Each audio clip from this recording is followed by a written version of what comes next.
Icon പോയിട്ട് അവിടെ click ചെയ്യും. സബ് കോൺഷ്യസ് മൈൻഡിൽ നിന്ന് ആ ഒരു ഭയത്തിൻ്റെ ഫോൾഡർ ഓപ്പൺ ആവും. അങ്ങനെ ഒരു ഭയത്തിൻ്റെ ഫോൾഡർ ഓപ്പൺ ആവാതിരിക്കാൻ വേണ്ടി അതിനെ നമുക്ക് ഡിലീറ്റ് ചെയ്യാനും നമുക്ക് സാധിക്കണം. അതിന് ബെസ്റ്റ് മെത്തേഡാണ് ഡെയിലി മെഡിറ്റേറ്റ് ചെയ്യുന്ന സമയത്ത് ഞാൻ മാസ്റ്റർ സർവ്വശക്തിവാനായിക്കൊണ്ട് ആ ശക്തികൾ എൻ്റെ ഉള്ളിൽ നിറഞ്ഞു, എൻ്റെ ഉള്ളിൽ നിന്ന് മനസ്സും ബോധമനസ്സും ഉപബോധ മനസ്സും പൂർണ്ണ ശുദ്ധമായി എന്ന് വിചാരിക്കുന്ന രീതിയിൽ മെഡിറ്റേഷൻ്റെ പ്രാക്ടീസ്. നമുക്ക് എന്തായാലും കുറച്ച് സമയം ആ മെഡിറ്റേഷൻ പ്രാക്ടീസ് ചെയ്യാം. ഇത് നിങ്ങളുടെ മനസ്സിൻ്റെ ഉള്ളിൽ നിന്ന് ഭയത്തിൻ്റെ അംശം പോലും ഇല്ലാതാവുന്നവരെ ഡെയിലി ഏതെങ്കിലും സമയത്ത് പ്രാക്ടീസ് ചെയ്തിരിക്കണം. ഓം ശാന്തി.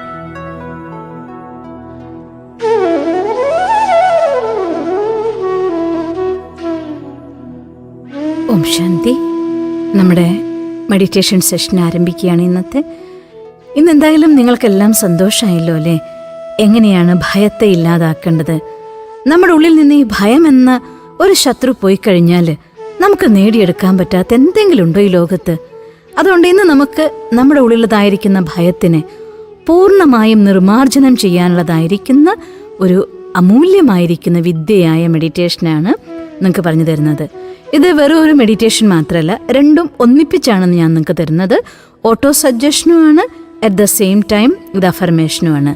അതുകൊണ്ട് നിങ്ങൾ ഒരു ഉള്ളിൽ എന്തെങ്കിലും ഭയമുള്ളവരാണെങ്കിൽ, പ്രത്യേകിച്ചും പരീക്ഷയെക്കുറിച്ച് പേടിയുള്ള കുട്ടികളാണെങ്കിൽ, നിങ്ങൾക്ക് ജോലി ചെയ്യുന്നവർക്ക് ജോലി നഷ്ടമാകുമോ എന്ന ഭയം ഉണ്ടെങ്കിൽ അതിനെ അതിജീവിക്കാൻ, സംബന്ധങ്ങളിൽ എന്തെങ്കിലും നമ്മളെ വിട്ടു പോവുമോ എന്നൊരു പേടി നിങ്ങൾക്കുണ്ടെങ്കിൽ അതിനെ അതിജീവിക്കാൻ,